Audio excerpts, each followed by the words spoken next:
ಫಿಲಿಯಾ ಈ ಕುರಿತು ದಾವಣಗೆರೆಯ ಜೆಜೆಎಂ ಮೆಡಿಕಲ್ ಕಾಲೇಜಿನ ಪೆಥಾಲಜಿ ವಿಭಾಗದ ಪ್ರೊಫೆಸರ್ ಡಾಕ್ಟರ್ ಹಿಮೋಫಿಲಿಯಾ ಅಂದ್ರೆ ಕೆಲವು ರಕ್ತ ಹೆಪ್ಪುಗಟ್ಟುವ ಪ್ರೋಟೀನುಗಳ ಕೊರತೆಯಿಂದ ಉಂಟಾಗುವ ಒಂದು ರಕ್ತಸ್ರಾವ ರೋಗ. ನಮ್ಮ ರಕ್ತದಲ್ಲಿ 13 ರಕ್ತ ಹೆಪ್ಪುಗಟ್ಟುವ ಪ್ರೋಟೀನುಗಳು ಇರುತ್ತೆ. ಈ ಎಲ್ಲಾ 13 ಪ್ರೋಟೀನುಗಳು ಒಂದಕ್ಕೊಂದು ಕ್ರಿಯಾತ್ಮಕವಾಗಿ ಕೊನೆಗೆ ಫೈಬ್ರಿನ್ ಎಂಬ ಅಂಟು ದ್ರವ ಉಂಟಾಗಿ ರಕ್ತ ಹೆಪ್ಪುಗಟ್ಟಿ ರಕ್ತಸ್ರಾವ ಕೇವಲ 4-5 ನಿಮಿಷದಲ್ಲಿ ಆರೋಗ್ಯವಂತರಲ್ಲಿ ನಿಂತು ಹೋಗುತ್ತೆ. ಆದ್ರೆ ಹಿಮೋಫಿಲಿಯಾ ಅಥವಾ ಇದನ್ನ ಕನ್ನಡದಲ್ಲಿ ಕುಸುಮ ರೋಗ ಅಂತ ಕರಿತೀವಿ.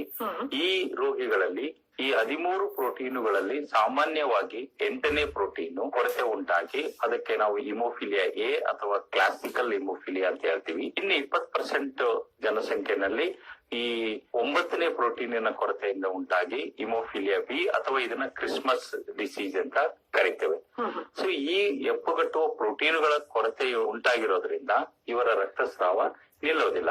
ಇದು ಹೊರಗಾಯಗಳಿಂದ ಆಗುವ ರಕ್ತಸ್ರಾವಗಳಿಂದ ಅಷ್ಟೇ ಅಲ್ಲ, ಒಳ ಅಂಗಾಂಗಗಳಲ್ಲಿ ಕೂಡ ಆಂತರಿಕವಾಗಿ ರಕ್ತಸ್ರಾವ ಆಗುತ್ತದೆ. ಸಾಮಾನ್ಯವಾಗಿ ಈ ವೇಟ್ ಬೇರಿಂಗ್ ಜಾಯಿಂಟ್ಸ್ ಅಂದ್ರೆ ಕೀಲುಗಳು, ಸ್ನಾಯುಗಳು ಅಲ್ಲಿ ರಕ್ತಸ್ರಾವ ಆಗುತ್ತೆ. ಪ್ರಾಣಾಂತಿಕ ರಕ್ತಸ್ರಾವಗಳು ಕೂಡ ಆಗಬಹುದು ಮಿದುಳಿನಲ್ಲಿ ಅಥವಾ ಕರುಳಿನಲ್ಲಿ. ಈ ತಕ್ಷಣವೇ ನಾವು ಚಿಕಿತ್ಸೆ ಒದಗಿಸದೇ ಇದ್ರೆ ಇದು ಪ್ರಾಣಾಪಾಯಕ್ಕೆ ಎಡೆ ಮಾಡಿಕೊಡಬಹುದು. ಈ ಹಿಮೋಫಿಲಿಯಾ ರೋಗ ಯಾರಲ್ಲಿ ಕಂಡು ಬರುತ್ತೆ ಸರ್ ಹೆಚ್ಚಾಗಿ? ಹಿಮೋಫಿಲಿಯಾ ರೋಗ ಒಂದು ಅನುವಂಶಿಕ ರೋಗ.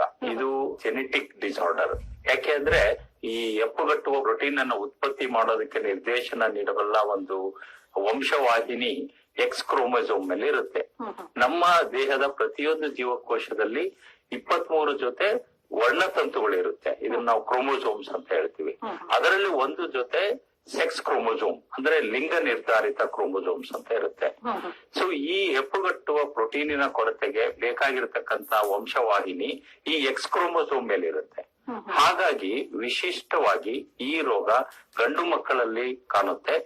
ಆದ್ರೆ ಹೆಣ್ಣು ಮಕ್ಕಳು ತಾವು ಅನುಭವಿಸದೆ ಇದನ್ನ ತನ್ನ ಮಕ್ಕಳಿಗೆ ಕೊಡಬಲ್ಲ ವಾಹಕಿಯರಾಗ್ತಾರೆ. ಅಂದ್ರೆ ಅವರು ಯಾಕೆ ಸಫರ್ ಆಗಲ್ಲ ಅಂದ್ರೆ ಅವರಲ್ಲಿ 2 ಎಕ್ಸ್ ಕ್ರೋಮೋಸೋಮ್ ಇರುತ್ತೆ. ಆ 2 ಎಕ್ಸ್ ಕ್ರೋಮೋಸೋಮ್ ಅಲ್ಲಿ ಒಂದು ಡಿಫೆಕ್ಟಿವ್ ಇದ್ರೂ ಕೂಡ ಇನ್ನೊಂದು ಆರೋಗ್ಯವಂತ ಕ್ರೋಮೋಸೋಮು ಸ್ವಲ್ಪ ಮಟ್ಟಿನ ರಕ್ತ ಹೆಪ್ಪುಗಟ್ಟುವ ಪ್ರೋಟೀನ್ ಅನ್ನ ಉತ್ಪತ್ತಿ ಮಾಡಿ ಅವರಿಗೆ ರಕ್ತಸ್ರಾವವನ್ನ ನಿಲ್ಲಿಸುತ್ತೆ.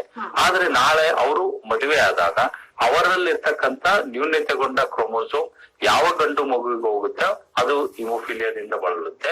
ಯಾವ ಹೆಣ್ಣು ಮಗುವಿಗೆ ಹೋಗುತ್ತೆ ಅವಳು ಮತ್ತೆ ವಾಹಕಿಯರಾಗೋ ಚಾನ್ಸಸ್ ಇರುತ್ತೆ.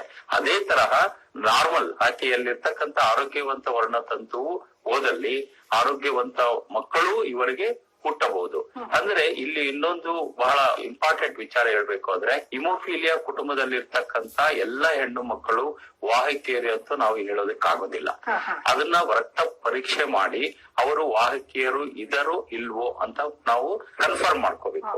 ಯಾಕಂದ್ರೆ ಅವಳು ವಾಹಕಿ ಆಗಿದ್ದಲ್ಲಿ ಮಾತ್ರ ಅವಳು ನಾಳೆ ಪ್ರೆಗ್ನೆಂಟ್ ಆದಾಗ 16 ವಾರ ಅಥವಾ 3 ತಿಂಗಳಲ್ಲಿ ಅದೊಂದು ರಕ್ತ ಪರೀಕ್ಷೆ ಆಮ್ನಿಯೋಸೆಂಟಿಸಿಸ್ ಅಂತ ಹೇಳ್ತೀವಿ, ಅದನ್ನು ಮಾಡಿ ಅವ್ರ ಗರ್ಭದಲ್ಲಿ ಹಿಮೋಫಿಲಿಯಾ ಮಗು ಇದೆಯೋ ಇಲ್ವೋ ಅಂತ ನಾವು ಕಂಡಿಡ್ಕೋಬಹುದು.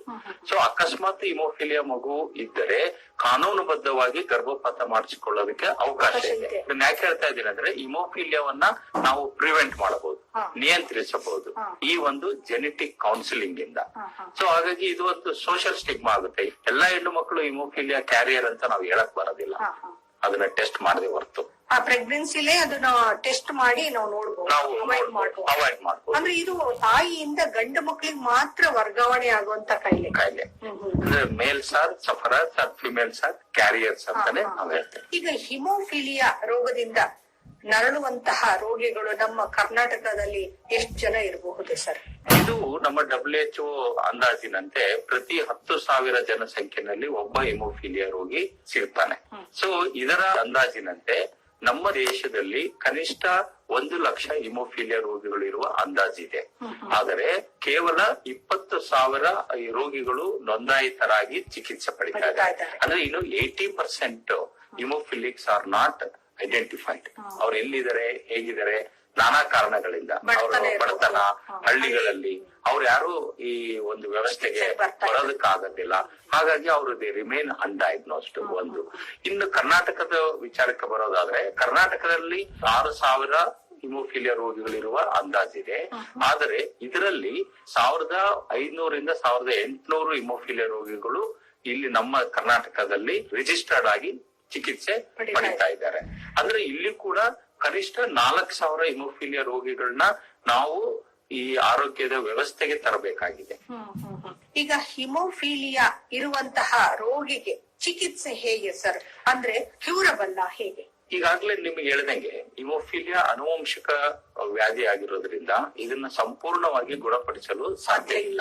ಆದರೆ ತಾತ್ಕಾಲಿಕ ಶಮನ ಉಂಟು. ಏನು ಅಂದ್ರೆ ಅವರ ರಕ್ತ ಹೆಪ್ಪುಗಟ್ಟುವ ಪ್ರೋಟೀನುಗಳನ್ನ ನಾವು ಹೊರಗಡೆಯಿಂದ ಅದರ ಇಂಜೆಕ್ಷನ್ಗಳ ಮುಖಾಂತರ ಕೊಟ್ಟು ಬಿಟ್ಟು ತಾತ್ಕಾಲಿಕವಾಗಿ ರಕ್ತಸ್ರಾವ ನಿಲ್ಲಿಸಿ ಆತಂಕದಿಂದ ಪಾರು ಮಾಡಬಹುದು. ಎಲ್ಲಿವರೆಗೆ ಪಾರು ಮಾಡಬಹುದು ಸರ್? ಇದು ಲೈಫ್ ಲಾಂಗ್ ಬ್ಲೀಡಿಂಗ್ ಡಿಸಾರ್ಡರ್.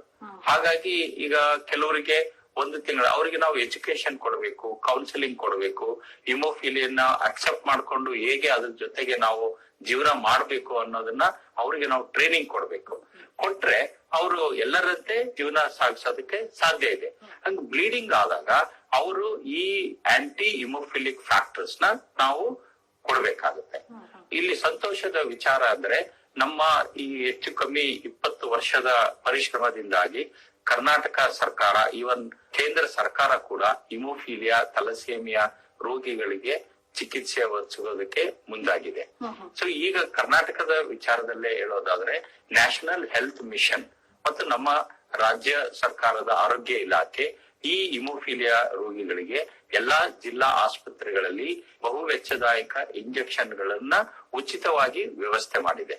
ಹಾಗಾಗಿ ಆಯಾ ಜಿಲ್ಲೆಯಲ್ಲಿರ್ತಕ್ಕಂಥ ಹಿಮೋಫಿಲಿಯಾ ರೋಗಿಗಳು ಆಯಾ ಜಿಲ್ಲಾ ಆಸ್ಪತ್ರೆಗೆ ಹೋಗಿ ಈ ಇಂಜೆಕ್ಷನ್ ನ ಬ್ಲೀಡಿಂಗ್ ಆದ ತಕ್ಷಣನೇ ತಗೊಂಡು ಡಿಸಬಿಲಿಟಿ ಒಳಗಾಗದೆ ಅಥವಾ ಪ್ರಾಣಾಂತಿಕ ರಕ್ತಸ್ರಾವಗಳಿಂದ ಬಳಲದೆ ಅವರು ತಮ್ಮ ಆರೋಗ್ಯವನ್ನ ಕಾಪಾಡಿಕೊಳ್ಳೋದಕ್ಕೆ ಸಾಧ್ಯ ಇದೆ. ಈಗ ಒಬ್ಬ ಹಿಮೋಫಿಲಿಯಾ ರೋಗಿ ಅಂತ ನಾವು ಗುರುತಿಸಬೇಕಾದ್ರೆ ಸ್ಟಾರ್ಟಿಂಗ್ ಅಲ್ಲೇ ಗೊತ್ತಾಗುತ್ತೆ ಸರ್? ಅವ್ರ ಚಿಕಿತ್ಸೆಗೆ ಬಂದಾಗ ಗೊತ್ತಾಗ್ಬಿಡುತ್ತೆ? ಹಿಮೋಫಿಲಿಯಾದಲ್ಲಿ 3 ತರ ಇದೆ. ಅಂದ್ರೆ ಮೈಲ್ಡ್, ಮಾಡರೇಟ್, ಸಿವಿಯರ್ ಅಂತ. ಅಂದ್ರೆ ರಕ್ತ ಹೆಪ್ಪುಗಟ್ಟುವ ಪ್ರಮಾಣ ಅಂದ್ರೆ ಪ್ರೋಟೀನಿನ ಕೊರತೆಯ ಪ್ರಮಾಣದ ಮೇಲೆ ಅವರ ಕ್ಲಿನಿಕಲ್ ಮ್ಯಾನಿಫೆಸ್ಟೇಷನ್ ಅವಲಂಬಿತವಾಗಿದೆ. ಆದ್ರೆ ಈಗ ಸಿವಿಯರ್ ಪೇಷಂಟ್ಸ್ ಅಂದ್ರೆ ಅವರ ರಕ್ತದಲ್ಲಿ ಈ ಹೆಪ್ಪುಗಟ್ಟುವ ಪ್ರೋಟೀನ್ ಆಲ್ಮೋಸ್ಟ್ 0, ಅಂದ್ರೆ ಲೆಸ್ ದ್ಯಾನ್ 1% ಅಂತ ಹೇಳ್ತೇವೆ. ಈ ರೋಗಿಗಳು ಇವ್ರಿಗೆ ಏಟು ಬೀಳ್ಬೇಕು ಅಂತ ಅಲ್ಲ, ರಾತ್ರಿ ಮಲಗ್ಬೇಕಾದ್ರೆ ಬೆಳಿಗ್ಗೆ ಎದ್ದು ನೋಡ್ಕೊಂಡ್ರೆ ಅವರ ನೀ ಜಾಯಿಂಟ್ ಸ್ವೆಲ್ಲಿಂಗ್ ಆಗಿರುತ್ತೆ. ಆದ್ರೆ ಅವ್ರಿಗೆ ಸ್ಪಾಂಟೇನಿಯಸ್ ಬ್ಲೀಡ್ಸ್ ಅಂತ ಹೇಳ್ತೇವೆ, ಅಂದ್ರೆ ಈ ತಂತಾನೆ ಬ್ಲೀಡಿಂಗ್ ಆಗೋ ಸಾಧ್ಯತೆ ಇರುತ್ತೆ. ಇನ್ನು ಮಾಡರೇಟ್ ಕ್ಯಾಟಗರಿ ಅಂದ್ರೆ ಮೋರ್ ದ್ಯಾನ್ 1%, ಬಟ್ ಆದ್ರೆ 5% ಒಳಗಡೆ ರಕ್ತ ಹೆಪ್ಪುಗಟ್ಟುವ ಅಂಶದ ಪ್ರಮಾಣ ಇರುತ್ತೆ. ಸೊ ಈ ರೋಗಿಗಳು ಈ ಸ್ಪಾಂಟೇನಿಯಸ್ ಬ್ಲೀಡಿಂಗ್ ಒಳಗಾಗದೆ ಅವ್ರಿಗೆ ಏಟ್ ಬಿದ್ರಷ್ಟೇ ಬ್ಲೀಡಿಂಗ್ ಆಗೋ ಸಾಧ್ಯತೆ ಇರುತ್ತೆ. ಇನ್ನು ಕೆಲವರು more than 5%, but within 30% factor level ಇರುತ್ತೆ. ಇವ್ರನ್ನ ನಾವು ಮೈಲ್ಡ್ ಅಂತ ಹೇಳ್ತೇವೆ. ಸೊ ಇವರು ಬಹಳ ಡೇಂಜರಸ್ ನನ್ನ ಪ್ರಕಾರ. ಯಾಕಂದ್ರೆ ಅವರಿಗೆ ಗೊತ್ತೇ ಆಗೋದಿಲ್ಲ. ಸೊ ಯಾವಾಗ ಗೊತ್ತಾಗುತ್ತೆ ಅಂದ್ರೆ ಅಥವಾ ರೋಡ್ ಟ್ರಾಫಿಕ್ ಆಕ್ಸಿಡೆಂಟ್ ಆಗುತ್ತೆ, ದೊಡ್ಡ ಪ್ರಮಾಣದ ಗಾಯ ಆಗುತ್ತೆ, ಅವಾಗ ರಕ್ತಸ್ರಾವ ನಿಲ್ಲೋದಿಲ್ಲ. ಇನ್ನು ಕೆಲವೊಂದು ಬಾರಿ ಇಂಥ ರೋಗಿಗಳು ಆಸ್ಪತ್ರೆಯಲ್ಲಿ ಶಸ್ತ್ರಚಿಕಿತ್ಸೆ ಒಳಗಾದಾಗ, ಟಾನ್ಸಿಲೆಕ್ಟಮಿ ಇರ್ಬೋದು, ಆಗ ರಕ್ತಸ್ರಾವ ನಿಲ್ಲೋದೇ ಇಲ್ಲ. ಆಗ ನಾವು ರಕ್ತ ಪರೀಕ್ಷೆಗಳನ್ನ ಮಾಡಿ ಅದನ್ನ ನಾವು ಹಿಮೋಫಿಲಿಯಾ ಇದೆ ಅಂತ ದೃಢಪಡಿಸ್ತೀವಿ. ಮತ್ತೆ ಈ ಸಿವಿಯರ್ ಹಿಮೋಫಿಲಿಯಾ ಪೇಷಂಟ್ಸ್ ಏನಂದ್ರೆ ಈ ಮಗು ಅಂಬೆಗಾಲಿಕ್ಬೇಕಾದ್ರೆ ಸಣ್ಣ ಪುಟ್ಟ ಏಟ್ ಮಾಡ್ಕೊಳ್ಳುತ್ತೆ, ಮೈ ಮೇಲೆ ಹಚ್ಚ ಹಸಿರು ಕಲೆಗಳು ಉಂಟಾಗ, ಸೊ ಅದನ್ನ ತಾಯಿ ನೋಡಿ ಗಾಬರಿಗೊಂಡು ವೈದ್ಯರಲ್ಲಿ ಮಗುನ ಕರ್ಕೊಂಡ್ ಬರ್ತಾರೆ. ಕೆಲವೊಂದು ರಕ್ತ ಪರೀಕ್ಷೆಗಳಿಗೆ ಒಳಪಡಿಸಿ ಆ ಮಗುಗೆ ಇದಕ್ಕೆ ಏನು ಕಾರಣ ಅಂತ ನಾವು ಕಂಡಿಡ್ಕೋಬೇಕಾಗುತ್ತೆ. ಆದ್ರೆ ಈಗ ಏನಂದ್ರೆ ಬ್ಲೀಡಿಂಗ್ ಅಂದ ತಕ್ಷಣ ಎಲ್ಲರಿಗೂ ಹಿಮೋಫಿಲಿಯಾ ಇರುತ್ತೆ ಅಂತ ಹೇಳಕ್ಕಾಗಲ್ಲ. ಕೆಲವರಿಗೆ ಪ್ಲೇಟ್ಲೆಟ್ಸ್ ನ ತೊಂದರೆ ಇರ್ಬೋದು, ಕೆಲವರಿಗೆ ರಕ್ತನಾಳಗಳ ತೊಂದರೆ ಇರ್ಬೋದು, ಕೆಲವರಿಗೆ ಇನ್ನಿತರ ಬೇರೆ ರೇರ್ ಫ್ಯಾಕ್ಟರ್ ಡಿಫಿಷಿಯನ್ಸಿ ಇರ್ಬೋದು. ಬಟ್ ಇದನ್ನ ನಾವು ಲ್ಯಾಬೋರೇಟರಿಯಲ್ಲಿ ಟೆಸ್ಟ್ ಮಾಡದೆ ಹೊರತು ಹೇಳೋದಕ್ಕೆ ಕಷ್ಟ. ಈಗ ಒಂದು ಸರಿ ರೋಗಿ ಹಿಮೋಫಿಲಿಯಾಕ್ ಒಳಗಾಗಿದ್ದಾರೆ ಅಂದಾಗ ಅವರ ಜೀವನ ಪರ್ಯಂತ ಚಿಕಿತ್ಸೆ ಪಡಿಬೇಕಾಗುತ್ತೆ. ಆದ್ರೆ ಅವರ ಲೈಫ್ ಸ್ಟೈಲ್ ಹೇಗಿರ್ಬೇಕು ಸರ್? ಎಲ್ಲರಂತೆ ಅವ್ರ ಜೀವನ ಮಾಡಬಹುದಾ? ಹಿಮೋಫಿಲಿಯಾ ರೋಗಿಗಳಿಗೆ ನಾನು ಪ್ರತಿ ಸಾರಿ ಹೇಳ್ತಿರ್ತೇನೆ, ನಿಮ್ಗೆ ಹೇಳ್ಬೇಕು ಅಂದ್ರೆ ಈ ಹಿಮೋಫಿಲಿಯಾ ನನಗೂ ಇದೆ. ಸೊ ನನಗೂ ಇದೆ. ಈ ಹಿಮೋಫಿಲಿಯಾ ಇಟ್ಕೊಂಡು ನಾನು ವೈದ್ಯನಾಗಿದ್ದೀನಿ ಅನ್ನೋದನ್ನ ಒಂದು ನಿದರ್ಶನವನ್ನ ನಾನು ಕೊಟ್ಟು ಈಗ ನಮ್ಮ ಹಿಮೋಫಿಲಿಯಾ ಬಾಂಧವರು ಅದರಲ್ಲಿ ಯುವಕರನ್ನ ಪ್ರೇರೇಪಿಸ್ತೇನೆ. ಸೊ ನಮ್ಮ ರಕ್ತದಲ್ಲಿ ಹೆಪ್ಪುಗಟ್ಟುವ ಪ್ರೋಟೀನ್ ಅಷ್ಟೇ ಕೊರತೆ ಆಗಿರೋದು. ನಮ್ಮಲ್ಲಿ ಬುದ್ಧಿಮತ್ತೆ ಆಗ್ಲಿ ಅಥವಾ ನಮ್ಮ ಟ್ಯಾಲೆಂಟ್ಸ್ ಆಗ್ಲಿ ಯಾವ್ದ್ರಲ್ಲೂ ನಾವು ಕಡಿಮೆ ಇರೋದಿಲ್ಲ. ತಂದೆ ತಾಯಿಗಳಿಂದ ಸಾಕಷ್ಟು ಓವರ್ ಪ್ರೊಟೆಕ್ಷನ್ ಒಳಗಾಗ್ತಾರೆ ನಮ್ಮ ಹಿಮೋಫಿಲಿಯಾ ಮಕ್ಕಳು. ಯಾಕಂದ್ರೆ ಅದು ಅವ್ರ ತಪ್ಪಲ್ಲ, ಯಾಕಂದ್ರೆ ಈ ತರ ತೊಂದರೆ ಇದೆ ಅಂತ ಎಲ್ಲದಕ್ಕೂ ಅವ್ರನ್ನ ರೆಸ್ಟ್ರಿಕ್ಷನ್ ಮಾಡಕ್ ಶುರು ಮಾಡ್ತಾರೆ. ಅಲ್ಲಿ ಹೋಗ್ಬೇಡ, ಇಲ್ಲಿ ಹೋಗ್ಬೇಡ, ಅದ್ ಮಾಡ್ಬೇಡ, ಇದ್ ಮಾಡ್ಬೇಡ ಅನ್ನೋಕೆ ಶುರು ಮಾಡ್ತಾರೆ. ಬಟ್ ಇದು ತಪ್ಪು.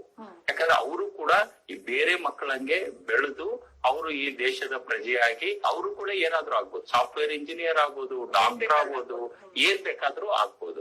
ಅವನು ಮದುವೆ ಆಗಿ ಅವನ ಗಂಡು ಮಕ್ಕಳಿಗೆ 100% ಹಿಮೋಫಿಲಿಯಾ ಬರೋದಿಲ್ಲ. ಯಾಕಂದ್ರೆ ಅವನು ತನ್ನ ಡಿಫೆಕ್ಟಿವ್ ಜಿನ್ನ ಕೊಡಲ್ಲ, ಅದು ಅವನ ಹೆಂಡತಿ ಕೊಡ್ತಾಳೆ. ಸೊ ಹಾಗಾಗಿ ಇದು ಗಂಡು ಮಕ್ಕಳಿಗಂತೂ 100% ಹಿಮೋಫಿಲಿಯಾ ಬರೋದಿಲ್ಲ.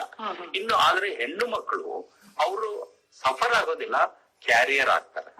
ಸೊ ಬಟ್ ಈಗ ಮುಂದುವರಿದ ತಂತ್ರಜ್ಞಾನದಲ್ಲಿ ನಾವು ಪ್ರಿನೇಟಲ್ ಡಯಾಗ್ನೋಸಿಸ್ ಫೆಸಿಲಿಟೀಸ್ ಕೊಟ್ಟು ಹಿಮೋಫಿಲಿಯಾ ಬರದಂತೆ ಆ ಕುಟುಂಬದಲ್ಲಿ ನಾವು ತಡಿಬಹುದು. ಹಿಮೋಫಿಲಿಯಾ ರೋಗಿಗಳು ಬೇರೆ ಬೇರೆ ಕಡೆನೂ ಇರ್ತಾರೆ, ಅವರೆಲ್ಲ ಕೂಡ ಈ ನಿಮ್ಮ ಒಂದು ಸೊಸೈಟಿಯ ಒಂದು ಸೇವೆ ಪಡಿತಾ ಇದ್ದಾರೆ. ಸಾಕಷ್ಟು ಅದರಲ್ಲೂ ಹೇಳಿದ್ನಲ್ಲ, ಉತ್ತರ ಕರ್ನಾಟಕ ಮತ್ತು ಮಧ್ಯಮ ಕರ್ನಾಟಕದಿಂದ ರಾಜ್ಯದ ಬೇರೆ ಬೇರೆ ಮೂಲೆಗಳಿಂದ ನಮ್ಮ ಹಿಮೋಫಿಲಿಯಾ ಚಿಕಿತ್ಸಾ ಕೇಂದ್ರಕ್ಕೆ ಬಂದು ಚಿಕಿತ್ಸೆ ಪಡಿತಾರೆ. ನನ್ನ ಸ್ಟೂಡೆಂಟ್ಸ್ ಆಗಿರ್ಬೋದು, ಎಲ್ಲರೂ ಇದರಲ್ಲಿ ಪಾಲ್ಗೊಳ್ಬೇಕಾಗಿತ್ತು. ಸೊ ಅವರೆಲ್ಲರನ್ನೂ ನಾವು ಮೊಬಿಲೈಸ್ ಮಾಡಿ ಒಂದು ಸೊಸೈಟಿನ ಕಟ್ಟಿ ಈ ನಮ್ಮ ಹಿಮೋಫಿಲಿಯಾ ರೋಗಿಗಳನ್ನ ಗುರುತಿಸಿ ಅವ್ರನ್ನ ನೋಂದಾಯಿಸಿ ಅವರಿಗೆ ಚಿಕಿತ್ಸೆ ಕೊಡೋದಕ್ಕೆ ಶುರು ಮಾಡಿದ್ವಿ. ಬಟ್ ನೀವ್ ಹೇಳಿದಂಗೆ ತುಂಬಾ ಎಕ್ಸ್ಪೆನ್ಸಿವ್. ಈಗ ಸರ್ಕಾರ 2 ವರ್ಷದಿಂದ ಇನ್ವಾಲ್ವ್ ಆಗಿರೋದ್ರಿಂದ ಈ ಸಮಸ್ಯೆ ಕೊಂಚ ಕಡಿಮೆ ಆಗಿದೆ. ಆದ್ರೆ ನಾವು ಆ ಸಂದರ್ಭದಲ್ಲಿ ಈ ಗಗನ ಕುಸುಮವಾಗಿರ್ತಕ್ಕಂಥ ಚಿಕಿತ್ಸೆಯನ್ನು ಒದಗಿಸೋದು ತುಂಬಾ ತ್ರಾಸಾಗಿತ್ತು. ಹೆಸರಾಂತ ಗಾಯಕ ಡಾಕ್ಟರ್ SP ಬಾಲಸುಬ್ರಹ್ಮಣ್ಯ ಅವರು ಇದರ ಬಗ್ಗೆ ನಾವು ಅವರಿಗೆ ತಿಳಿಸಿ ಹೇಳಿದಾಗ ಕೂಡ್ಲೆ ಮುಂದೆ ಬಂದು ಪ್ರತಿ ವರ್ಷ ಒಂದು ದಿನ ನಾನು ಹಿಮೋಫಿಲಿಯಾ ನೋವಿನ ನಿವಾರಣೆಗಾಗಿ ಮುಡುಪಾಗಿರ್ತೀನಿ ಡಾಕ್ಟ್ರೆ, ನೀವೆಲ್ಲಾ ವೈದ್ಯರು ನೀವು ಡೈರೆಕ್ಟ್ ಪೇಷಂಟ್ಸ್ ಗೆ ಕೇರ್ ಕೊಡಕ್ಕಾಗಿದೆ, ಆದ್ರೆ ನಾನು ವೈದ್ಯನಲ್ಲ, ಆದ್ರೆ I have doctorate in music and singing, ನನಗೊಂದು ಅವಕಾಶ ಕೊಡಿ ನಿಮ್ಮ ಹಿಮೋಫಿಲಿಯಾ ರೋಗಿಗಳ ಸೇವೆ ಮಾಡಲು ಅಂತ ನಮ್ ಜೊತೆ ಬಂದ್ರು. ಸೊ ಈಗ ಸುಮಾರು 25 ವರ್ಷ ಅವ್ರು ವರ್ಷಕ್ಕೊಂದು ದಿನ ಕಾರ್ಯಕ್ರಮ ಕೊಟ್ಟು ನಮ್ಮ ಫಂಡ್ ರೈಸ್ ಮಾಡಿ ಇವೆಲ್ಲ ಮಾಡ್ಲಿಕ್ಕೆ ಸಾಧ್ಯ ಆಯ್ತು.